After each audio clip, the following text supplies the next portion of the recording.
Hello दोस्तों, स्वागत है आप सभी का एक बार फिर से। दोस्तों आज मैं आपके लिए लेकर आया हूँ साइंस के बहुत ही ज़्यादा इंपॉर्टेंट सवाल जो आपकी सभी प्रतियोगिता परीक्षाएं स्पेशल रेलवे के लिए काफ़ी ज़्यादा इंपॉर्टेंट होने वाले हैं। तो गाइज इससे पहली क्लास में मैं आपको 273 सवाल करवा चुका था। आज हम शुरू करेंगे सवाल नंबर 274 से, क्योंकि आज हम नया चैप्टर शुरू कर रहे हैं जिसका नाम है ऊर्जा। और ये चैप्टर परीक्षा की दृष्टि से बहुत ही ज़्यादा इंपॉर्टेंट है। तो चलिए बिना किसी देरी के शुरू करते हैं। गाइज आज का हमारा सवाल नंबर 274 कह रहा है, ऊर्जा संरक्षण के सिद्धांत के संबंध में कौन सा कथन सही है। तो आपको बताना कथन कौन सा सही है। तो आप सभी को पता होगा ऊर्जा का हम ना तो निर्माण किया जा सकता है और ना ही इसे नष्ट किया जा सकता है। तो इसका आंसर हो जाएगा आपका कौन सा दोस्तों, ऑप्शन नंबर डी। तो चलिए सवाल नंबर 275 देखते हैं। आपका सवाल नंबर 275 कह रहा है, ऊर्जा न तो उत्पन्न की जा सकती है और न ही नष्ट की जा सकती है, लेकिन इसे एक रूप से दूसरे रूप में परिवर्तित किया जा सकता है। इसे कहा जाता है। तो आपको बताना इसे क्या कहा जाता है। तो आप सभी को पता होगा इसे हम क्या कहते हैं, ऊर्जा संरक्षण का नियम कहते हैं। तो इसका आंसर हो जाएगा आपका दोस्तों कौन सा, ऑप्शन नंबर बी। तो अगर यहाँ पर हम थोड़ी एडिशनल जानकारी की बात करें तो आप सभी को पता होगा ऊर्जा संरक्षण के नियम के अनुसार ऊर्जा एक संरक्षित राशि है। कैसी है दोस्तों, संरक्षित राशि है। ऊर्जा को न तो नष्ट किया जा सकता है और न ही उत्पन्न की जा सकते हैं। इसे केवल एक रूप से दूसरे रूप में परिवर्तित किया जा सकता है। इसे ऊर्जा संरक्षण का नियम कहते हैं। तो चलिए सवाल नंबर 276 देखते हैं। आपका सवाल नंबर 276 कह रहा है, यदि वायु प्रतिशोध को नगण्य माने तो मुक्त रूप से गिरते हुए पिंड की स्थितिज ऊर्जा और गतिज ऊर्जा का क्या योग होगा। तो आपको बताना स्थितिज ऊर्जा और गतिज ऊर्जा का क्या योग होगा। तो आप सभी पता होगा स्थितिज ऊर्जा और गतिज ऊर्जा का योग क्या हो जाएगा, वे स्थिर हो जाएंगे। तो इसका आंसर हो जाएगा आपका दोस्तों कौन सा, ऑप्शन नंबर डी। तो चलिए सवाल नंबर 277 देखते हैं। आपका सवाल नंबर 277 कह रहा है, जब आप एक रबड़ बैंड खींचते हैं तो हस्तांतरित ऊर्जा को किस रूप में संग्रहित किया जाता है या किस रूप में संग्रहित होती है। तो आपको बताना किस रूप में वो संग्रहित हो जाती है। तो आप सभी पता होगा किस रूप में हो जाएगी, स्थितिज ऊर्जा के रूप में संग्रहित हो जाएगी। तो इसका आंसर हो जाएगा आपका कौन सा दोस्तों, ऑप्शन नंबर ए। और आपसे भी पता होगा जब हम रबड़ को खींचते हैं तो खींचने के बाद वो बढ़ जाती है, लेकिन जैसे ही उसे मुक्त रूप में छोड़ेंगे तो वो अपनी वास्तविक स्थिति में आ जाते हैं। तो चलिए सवाल नंबर 278 देखते हैं। आपका सवाल नंबर 278 कह रहा है, किसके कणों को या किसके कणों की गतिज ऊर्जा अधिकतम होती है। आपको बताना किसके कणों की गतिज ऊर्जा अधिकतम होती है। तो आप सभी को पता होगा किसके कण की गतिज ऊर्जा अधिक होगी, गैस के कणों की गतिज ऊर्जा अधिक होती है। तो इसका आंसर हो जाएगा आपका कौन सा, ऑप्शन नंबर डी। तो चलिए सवाल नंबर 279 देखते हैं। आपका सवाल नंबर 279 कह रहा है, में कणों की गतिज ऊर्जा अधिकतम होती है। तो हमने अभी पढ़ा है किस में कणों की गतिज ऊर्जा अधिक तो होती है। तो आप सभी पता होगा वो किस में होती है, गैसों में होती है। तो इसका आंसर हो जाएगा दोस्तों कौन सा, आपको ऑप्शन नंबर डी। तो चलिए सवाल नंबर 280 देखते हैं। आपका सवाल नंबर 280 कह रहा है, एक घर में एक महीने में 900 गुना 10 की पावर 6 जूल ऊर्जा की खपत हुई। इकाई में यह ऊर्जा कितनी होगी। तो आपको बताना है यह ऊर्जा कितनी होगी। तो आप सभी पता होगा एक यूनिट बराबर क्या होता है, 1 किलोवाट घंटा होता है। हम इसे कैसे लिख सकते हैं, 3 पॉइंट गुना 10 की पावर 6 जूल भी लिख सकते हैं। तो आपसे पूछा कुल यूनिट कितनी हो जाएगी। तो आपसे यहाँ पर देखें कितने दिया है, हमें 900 दिया है, 900 गुना 10 की पावर 6 जूल। और आप सभी पता होगा एक यूनिट का मान कितना होता है, 3 पॉइंट या 3.6 गुना 10 की पावर 6 जूल होता है। जब आप इसे इसके नीचे रखकर भाग सोल्व करोगे, सोल्व करने बाद आपको इसका आंसर मिल जाएगा कितना, 250 यूनिट। तो इसका आंसर कौन सा हो जाएगा, आपका ऑप्शन नंबर डी हो जाएगा, 250 यूनिट। तो चलिए सवाल नंबर 281 देखते हैं। आपका सवाल नंबर 281 कह रहा है, पवन चक्की पवन की किस ऊर्जा का उपयोग करती है। तो आपको बताना है जो पवन चक्की होती है पवन की किस ऊर्जा का उपयोग करती है। तो आप सभी पता हो किस ऊर्जा का उपयोग करेगी, वो करेगी गतिज ऊर्जा का। किसका दोस्तों, गतिज ऊर्जा का। तो इसका आंसर हो जाएगा आपका कौन सा, ऑप्शन नंबर बी। तो चलिए सवाल नंबर 282 देखते हैं। आपका सवाल नंबर 282 कह रहा है, जब एक संपीड़ित स्प्रिंग को छोड़ा जाता है तो यह अपनी स्थिति ऊर्जा को में बदल देती है। तो आपको बताना है किस रूप में बदल देती है, कौन सी, संपीड़ित स्प्रिंग। तो आप सभी पता हो किस रूप में बदल जाएगी, ये गतिज ऊर्जा में बदल देती है। अपनी ऊर्जा को किस में बदल देगी, गतिज ऊर्जा में। तो इसका आंसर हो जाएगा आपका दोस्तों कौन सा, ऑप्शन नंबर डी। तो चलिए सवाल नंबर 283 देखते हैं। आपका सवाल नंबर 283 कह रहा है, एक वस्तु की स्थितिज ऊर्जा में इसकी के साथ वृद्धि होती है। किसकी वृद्धि होती है। तो आपको बताना है वृद्धि किसकी होती है। तो आपसे भी पता होगा जब ऊंचाई बढ़ेगी तो इसकी क्या हो जाएगी, वृद्धि हो जाएगी। अगर हम इसकी ऊंचाई बढ़ाएंगे तो इसकी इसमें भी वृद्धि होगी। तो इसका आंसर हो जाएगा आपको कौन सा दोस्तों, ऑप्शन नंबर बी। तो चलिए सवाल नंबर 284 देखते हैं। आपका सवाल नंबर 284 कह रहा है, निम्न में से कौन सी ऊर्जा किसी वस्तु की ऊंचाई के साथ बदलती है। तो आपको बताना कौन सी ऊर्जा है जो ऊंचाई के साथ बदलती है। तो गाइज हमने पढ़ा है वो कौन सी हो जाएगी, वो हो जाएगी आपके दोस्तों स्थितिज ऊर्जा। कौन सी? स्थितिज ऊर्जा। तो इसका आंसर हो जाएगा आपका कौन सा? Option number D. तो चलिए सवाल नंबर 285 देखते हैं। आपका सवाल नंबर 285 कह रहा है, किसी वस्तु द्वारा अपनी स्थिति या आकार लेने की वजह से लगने वाली ऊर्जा को कहा जाता है। तो आपको बताना क्या कहा जाता है। तो गाइज उसे कहते हैं स्थितिज ऊर्जा। क्या कहा जाता है? स्थितिज ऊर्जा कहा जाता है। तो इसका आंसर हो जाएगा आपका कौन सा? Option number B. तो चलिए सवाल नंबर 286 देखते हैं। आपका सवाल नंबर 286 कह रहा है, बांध में संग्रहित पानी में कौन सी ऊर्जा होती है। तो आपको बताना उसके अंदर कौन सी ऊर्जा होती है। तो आप सभी पता होगा उसके अंदर कौन सी हो जाएगी? स्थितिज ऊर्जा होती है। तो गाइज इसका आंसर हो जाएगा आपको कौन सा? Option number A. तो चलिए सवाल नंबर 287 देखते हैं। आपका सवाल नंबर 287 कह रहा है, एक गतिशील वस्तु अनिवार्य रूप से प्राप्त करती है। तो आपको बताना क्या प्राप्त करती है? वो करती है गतिज ऊर्जा। क्या प्राप्त करती है दोस्तों? गतिज ऊर्जा। तो इसका आंसर हो जाएगा आपको कौन सा? Option number A. और आपको पता होगा गतिज ऊर्जा का सूत्र क्या होता है? 1/2 mv²। तो चलिए सवाल नंबर 288 देखते हैं। आपका सवाल नंबर 288 कह रहा है, एक कार उच्च गति से चल रही है, यह किस ऊर्जा के रूप में या किस ऊर्जा से युक्त होती है। तो आपको तो बताना है किस ऊर्जा से ये युक्त हो जाएगी।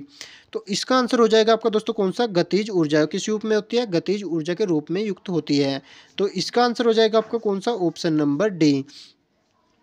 तो चलिए सवाल नंबर 289 देखते हैं। आपका सवाल नंबर 289 कह रहा है, निम्नलिखित में से कौन सी ऊर्जा सदैव धनात्मक होती है। तो आपको पता होगा कौन सी ऊर्जा धनात्मक होती है, वो होती है दोस्तों कौन सी? गतिज ऊर्जा। तो इसका आंसर हो जाएगा आपका कौन सा दोस्तों? Option number B.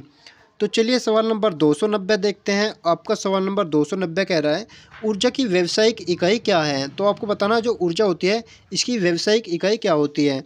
तो आप सभी पता होगा इसकी व्यावसायिक इकाई क्या हो जाएगी? किलोवाट घंटा होता है। तो इसका आंसर हो जाएगा आपका कौन सा दोस्तों? Option number A.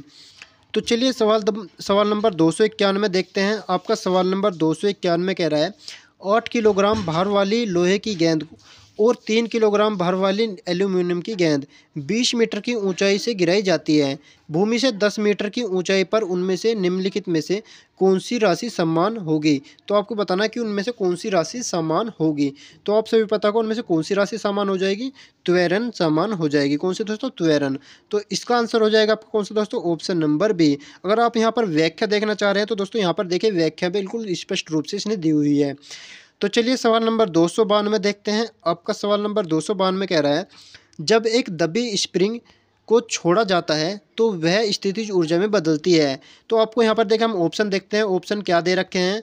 तो इसके ऑप्शन देखिए, पहला ऑप्शन दे रखा है यांत्रिक ऊर्जा में बदलती है, गतिज ऊर्जा में, ऊष्मा में या रासायनिक ऊर्जा में। तो वो किस में बदलती है दोस्तों? गतिज ऊर्जा में बदल जाती है। तो इसका आंसर हो जाएगा आपका कौन सा दोस्तों? Option number B. तो चलिए सवाल नंबर 293 देखते हैं। आपका सवाल नंबर 293 कह रहा है, एक संपीड़ित स्प्रिंग में ऊर्जा होती है। तो आपको बताना है उसके अंदर कौन सी ऊर्जा होती है। तो दोस्तों हम इस सवाल को कई बार पढ़ चुके हैं। तो इसका आंसर हो जाएगा आपका कौन सा दोस्तों? स्थितिज ऊर्जा। कौन सी ऊर्जा होती है? स्थितिज ऊर्जा। ऑप्शन नंबर ए इसका आंसर होने वाला है। तो चलिए सवाल नंबर 294 देखते हैं। आपका सवाल नंबर 294 कह रहा है, किसके अनुरूप वस्तु की गतिज ऊर्जा में वृद्धि होती है। तो आपको बताना कैसे वृद्धि होती है।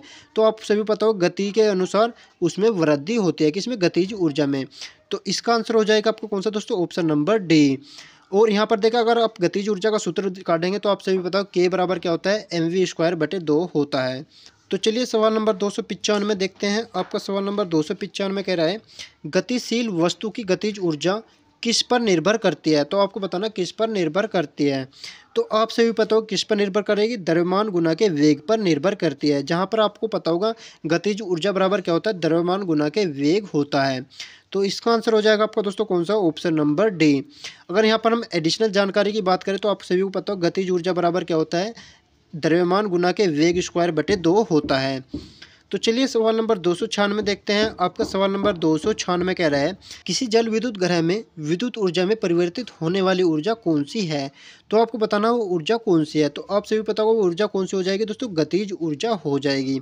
तो इसका आंसर हो जाएगा आपका कौन सा? Option number D. तो चलिए सवाल नंबर 297 देखते हैं। आपका सवाल नंबर 297 कह रहा है, निम्नलिखित उल्लेखनीय गतिविधियों में से किस स्थितिज ऊर्जा को गतिज ऊर्जा में परिवर्तित किया गया है। तो आपको बताना आप कौन सी ऐसी ऊर्जा है जो परिवर्तित की गई है। तो आप सभी पता होगा कौन सा हो जाएगा, जो एक पेंडुलम का झूला होता है वो क्या होता है, स्थितिज ऊर्जा को गतिज ऊर्जा में परिवर्तित किया जाता है। तो इसका आंसर हो जाएगा आपका कौन सा दोस्तों, ऑप्शन नंबर डी। तो चलिए सवाल नंबर 298 देखते हैं। आपका सवाल नंबर 298 कह रहा है, यदि एक वस्तु का संवेग 3 गुना कर दिया जाए तो इसकी गतिज ऊर्जा कितनी होगी। तो आपको बताना इसकी गतिज ऊर्जा कितनी हो जाएगी। तो आप सभी पता होगा इसकी गतिज ऊर्जा कितनी हो जाएगी दोस्तों, मूल मान का 9 गुना हो जाएगी, क्योंकि दोस्तों वो 3 गुनी है तो उसका 3 गुना हो जाएगी। 3 गुना होने के बाद कितना हो जाएगी, 9 गुना हो जाएगी। तो इसका आंसर हो जाएगा आपका कौन सा, ऑप्शन नंबर सी। तो चलिए सवाल नंबर 299 देखते हैं। आपका सवाल नंबर 299 कह रहा है, ऊपर उठाए गए हथौड़े के पास क्या होता है। तो आपको बताना हथौड़े के पास क्या होता है। तो आप सभी पता हो क्या हो जाएगा दोस्तों, स्थितिज ऊर्जा हो जाएगा, और ये पेपर में कई बार पूछा जा चुका है। तो इसका आंसर हो जाएगा आपका कौन सा दोस्तों, ऑप्शन नंबर डी। तो चलिए सवाल नंबर 300 देखते हैं। आपका सवाल नंबर 300 कह रहा है, यांत्रिक ऊर्जा, गतिज ऊर्जा और का संयोजन होता है। किसका संयोजन होता है आपको बताना है। तो आपसे भी पता किसका संयोजन हो जाएगा दोस्तों, स्थितिज ऊर्जा का संयोजन होता है। तो इसका आंसर हो जाएगा आपका कौन सा, ऑप्शन नंबर सी। तो चलिए सवाल नंबर 301 देखते हैं। आपका सवाल नंबर 301 कह रहा है, यदि एक वस्तु का वेग उसके प्रारंभिक वेग का 2 गुना हो जाता है तब इसकी गतिज ऊर्जा इसकी प्रारंभिक गतिज ऊर्जा का n गुनी हो जाती है। तो n का मान क्या होगा। तो दोस्तों आपको पता है यदि वो 2 गुना हो रही है तो वो दूसरी संख्या कितनी हो जाएगी, 4 गुना हो जाएगी। तो इसका आंसर हो जाएगा आपका दोस्तों कौन सा, ऑप्शन नंबर बी। तो चलिए सवाल नंबर 302 देखते हैं। आपका सवाल नंबर 302 कह रहा है, किसी तने हुए रबड़ बैंड में किस प्रकार की ऊर्जा होती है। तो आपको बताना किस प्रकार की ऊर्जा होगी। तो आपसे भी पता होगा कैसी ऊर्जा आएगी दोस्तों, स्थितिज ऊर्जा हो जाएगी। इससे पहले भी हम पढ़ चुके थे। तो इसका आंसर हो जाएगा आपका कौन सा, ऑप्शन नंबर बी। तो चलिए सवाल नंबर 303 देखते हैं। आपका सवाल नंबर 303 कह रहा है, किसी खिंचे हुए रबड़ बैंड में किस प्रकार की ऊर्जा होती है। तो अभी हमने इससे पहला सवाल पढ़ चुके हैं। तो दोस्तों कैसी ऊर्जा हो जाएगी, वो होती है दोस्तों कैसी, स्थितिज ऊर्जा। तो इसका आंसर हो जाएगा आपका कौन सा, ऑप्शन नंबर ए। तो चलिए सवाल नंबर 304 देखते हैं। आपका सवाल नंबर 304 कह रहा है, इनमें से किसे न तो बनाया जा सकता है और न ही नष्ट किया जा सकता है। तो आपको बताना वो कौन सा हो जाएगा दोस्तों, वो हो जाएगी आपकी ऊर्जा। जो ऊर्जा होती है न तो उसे बनाया जा सकता है और न ही इसे नष्ट किया जा सकता है। तो इसका आंसर हो जाएगा आपका दोस्तों कौन सा, ऑप्शन नंबर ए। और इसके नियम को हम क्या कहते हैं, ऊर्जा संरक्षण का नियम कहते हैं। तो चलिए सवाल नंबर 305 देखते हैं। आपका सवाल नंबर 305 कह रहा है, यदि एक वस्तु की गतिज ऊर्जा इसके प्रारंभिक मान का 256 गुना हो जाती है तो नया रेखीय विसंवेग कितना होगा। तो आपको पता होगा कितना हो जाएगा दोस्तों, इसका नया रेखीय संवेग हो जाएगा इसके प्रारंभिक मान का 16 गुना हो जाएगा। तो इसका आंसर हो जाएगा आपका दोस्तों कौन सा, ऑप्शन नंबर बी। तो चलिए सवाल नंबर 306 देखते हैं। आपका सवाल नंबर 306 कह रहा है, किसी वस्तु द्वारा उसकी स्थिति या विन्यास द्वारा प्राप्त ऊर्जा को कहा जाता है। तो आप सभी पता हो क्या कहा जाता है, उसे हम स्थितिज ऊर्जा कहते हैं। क्या दोस्तों, स्थितिज ऊर्जा। तो इसका आंसर हो जाएगा आपका कौन सा, ऑप्शन नंबर सी। तो चलिए सवाल नंबर 307 देखते हैं। आपका सवाल नंबर 307 कह रहा है, गतिज ऊर्जा किसके बराबर होती है। तो आपको यहाँ पर गतिज ऊर्जा का सूत्र बताना है। तो आप सभी पता हो गतिज ऊर्जा का सूत्र क्या होता है, 1/2 mv² होता है। तो इसका आंसर हो जाएगा आपका कौन सा दोस्तों, ऑप्शन नंबर ए। तो चलिए सवाल नंबर 308 देखते हैं। आपका सवाल नंबर 308 कह रहा है, द्रव्यमान m वाली एक वस्तु गति v के साथ स्थानांतरित होती है और इसमें गतिज ऊर्जा k है। यदि इसका वेग दुगुना कर दिया जाए तो इसकी गतिज ऊर्जा कितनी गुनी हो जाएगी। यदि उसका वेग 2 गुना कर दिया जाए तो गतिज ऊर्जा कितनी हो जाएगी दोस्तों, 4 गुनी हो जाएगी। तो इसका आंसर कौन सा हो जाएगा दोस्तों, ऑप्शन नंबर सी, 4k हो जाएगा। तो चलिए सवाल नंबर 309 देखते हैं। आपका सवाल नंबर 309 कह रहा है, किसी संकुचित स्प्रिंग में सामान्य लंबाई की स्प्रिंग से अधिक ऊर्जा होती है, क्योंकि स्प्रिंग संकुचित होने के कारण इसमें निम्नलिखित में से कौन सी ऊर्जा हो जाएगी। तो आपको बताना है उसके अंदर कौन सी ऊर्जा हो जाएगी। तो आपसे भी पता होगा इसके अंदर कौन सी ऊर्जा हो जाएगी दोस्तों, वो हो जाएगी स्थितिज ऊर्जा। तो इसका आंसर हो जाएगा आपका दोस्तों कौन सा, ऑप्शन नंबर बी। तो चलिए सवाल नंबर 310 देखते हैं। आपका सवाल नंबर 310 कह रहा है, जब किसी बंदूक से गोली चलाई जाती है तो इसकी संभावित स्थितिज ऊर्जा किस में परिवर्तित हो जाएगी। तो आप सभी पता हो जाएगा दोस्तों किस रूप में परिवर्तित हो जाएगी, वो हो जाएगी आपकी गतिज ऊर्जा में परिवर्तन। किस में दोस्तों, जो गतिज ऊर्जा में। तो इसका आंसर हो जाएगा आपका कौन सा दोस्तों, ऑप्शन नंबर ए। तो चलिए सवाल नंबर 311 देखते हैं। आपका सवाल नंबर 311 कह रहा है 5 किलोग्राम और 10 किलोग्राम द्रव्यमान की दो इस्पात की गेंदों की गतिज ऊर्जाएं समान है। यदि संभावना हो तो कौन सी गेंद तेजी से गति कर रही है। तो आपको बताना कि उनके अंदर कौन सी गेंद तेजी से गति करेगी। तो आप सभी पता होगा दोस्तों, जिसका वजन कम होगा वो गति अधिक करेगी। तो इसका आंसर हो जाएगा आपका दोस्तों कौन सा, ऑप्शन नंबर बी। तो चलिए सवाल नंबर 312 देखते हैं। आपका सवाल नंबर 312 कह रहा है स्थिति या आकृति में हुए परिवर्तन के कारण एक वस्तु में निहित ऊर्जा को कहा जाता है। तो आपको बताना उसके अंदर जो ऊर्जा होती है वो कौन सी ऊर्जा होती है। तो आप सभी पता होगा इस ऊर्जा को हम क्या कहते हैं, स्थितिज ऊर्जा कहते हैं। तो इसका आंसर हो जाएगा दोस्तों कौन सा, आपका ऑप्शन नंबर डी। तो चलिए सवाल नंबर 313 देखते हैं। आपका सवाल नंबर 313 कह रहा है यांत्रिक ऊर्जा किसके बराबर होती है। तो आपको बताना यांत्रिक ऊर्जा किसके बराबर होती है। तो दोस्तों आपसे भी पता होगा यांत्रिक ऊर्जा किसके बराबर होती है, गतिज ऊर्जा प्लस स्थितिज ऊर्जा के बराबर होती है। तो इसका आंसर हो जाएगा आपका कौन सा, ऑप्शन नंबर बी। तो चलिए सवाल नंबर 314 देखते हैं। आपका सवाल नंबर 314 कह रहा है एक खिंचे हुए धनुष से तीर छोड़ते समय धनुष की स्थितिज ऊर्जा किसमें बदल जाएगी। तो आप सभी पता हो किसमें बदल जाएगी दोस्तों, वो बदल जाएगी आपकी गतिज ऊर्जा में। किसमें दोस्तों, गतिज ऊर्जा में। तो इसका आंसर हो जाएगा आपका कौन सा, ऑप्शन नंबर बी। तो चलिए सवाल नंबर 315 देखते हैं। आपका सवाल नंबर 315 कह रहा है इनमें से कौन सा स्थितिज ऊर्जा का उदाहरण नहीं है। तो आपको बताना कि इसके अंदर कौन सा है जिसके स्थितिज ऊर्जा का उदाहरण नहीं है। आप सभी पता होगा दोस्तों किसमें स्थितिज ऊर्जा का उदाहरण नहीं है, बहते हुए जल में। तो इसका आंसर हो जाएगा आपका दोस्तों कौन सा, ऑप्शन नंबर बी। तो चलिए सवाल नंबर 316 देखते हैं। आपका सवाल नंबर 316 कह रहा है पहाड़ से गिर रहे किसी पिंड में होती है। तो आपको बताना जो पहाड़ से गिर रहा है उस पिंड में क्या होता है। तो आप सभी पता होगा दोस्तों उसके अंदर क्या होता है, गतिज ऊर्जा और स्थितिज ऊर्जा दोनों होती है। तो इसका आंसर हो जाएगा आपका दोस्तों कौन सा, ऑप्शन नंबर ए। तो चलिए सवाल नंबर 317 देखते हैं। आपका सवाल नंबर 317 कह रहा है मास m के साथ चलती हुई वस्तु की गतिज ऊर्जा E के का मूल्य क्या होगा यदि इसकी गति को v से बढ़ाकर 2v तक 2 गुना किया जाता है। तो यहाँ पर देखें आप, हम इसके ऑप्शन देखते हैं, ऑप्शन के अनुसार हम इसका आंसर देंगे। तो यहाँ पर देखें इसके ऑप्शन क्या कह रहे हैं।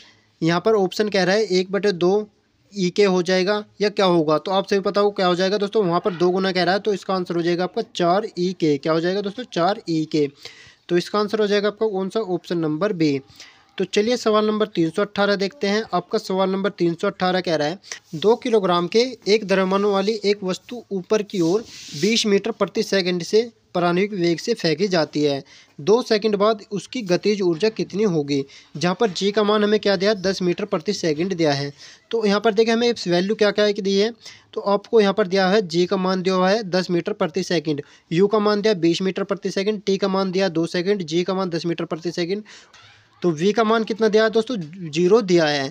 आपसे पूछा गतिज ऊर्जा, तो गतिज ऊर्जा बराबर क्या होता है, mv²/2 होता है। जब आप इनकी वैल्यू इसके अंदर ऐड करोगे और इसे सोल्व करोगे तो सोल्व करने बाद आपको इसका आंसर मिल जाएगा। तो दोस्तों इसका आंसर कितना हो जाएगा आपका, 0 जूल हो जाएगा। तो इसका आंसर हो जाएगा आपका दोस्तों कौन सा, ऑप्शन नंबर बी। तो चलिए सवाल नंबर 319 देखते हैं। आपका सवाल नंबर 319 कह रहा है 5 मीटर प्रति सेकंड की गति से गतिशील 22 किलोग्राम वजन वाली वस्तु की गतिज ऊर्जा कितनी होगी। तो आपको बताना इसके अंदर जो गतिज ऊर्जा वो कितनी होगी। यहाँ पर हमें m का मान दिया है 22 किलोग्राम, v का मान दिया 5 मीटर प्रति सेकंड। तो आपसे पूछा गतिज ऊर्जा, तो गतिज ऊर्जा बराबर क्या होता है, mv²/2 होता है। जब आप इनकी वैल्यू इसके अंदर ऐड करोगे, ऐड करने बाद आपको उसे सोल्व करोगे, तो सोल्व करने बाद आपको इसका आंसर मिल जाएगा दोस्तों कितना, 275 जूल। कितना, 275 जूल। तो इसका आंसर हो जाएगा आपका दोस्तों कौन सा, ऑप्शन नंबर ए। तो चलिए सवाल नंबर 320 देखते हैं। आपका सवाल नंबर 320 कह रहा है गिरते हुए नारियल में होती है। तो आपको बताना जो गिरता हुआ नारियल होता है उसके अंदर कैसी ऊर्जा होती है। तो दोस्तों उसके अंदर कैसी होती है, गतिज ऊर्जा होती है। तो इसका आंसर हो जाएगा आपका दोस्तों कौन सा, ऑप्शन नंबर सी। तो गाइज आज की क्लास हम यहीं पर समाप्त करते हैं। आज मैं आपको 320 सवाल करवा चुका हूं। आपको इन 320 सवालों में से कितने सही आए हैं हमें कमेंट बॉक्स में ज़रूर बताना है। और दोस्तों आज की क्लास आपको कैसी लगी, अगर क्लास अच्छी लगी हो तो इसे लाइक कर दीजिए और साथ ही हमारे चैनल को सब्सक्राइब करके बेल आइकन को भी दबा दीजिए ताकि आने वाली वीडियो का नोटिफिकेशन आपको समय से मिलता रहे। तो गाइज मिलते हैं आपसे अपनी नेक्स्ट वीडियो में, तब तक के लिए धन्यवाद।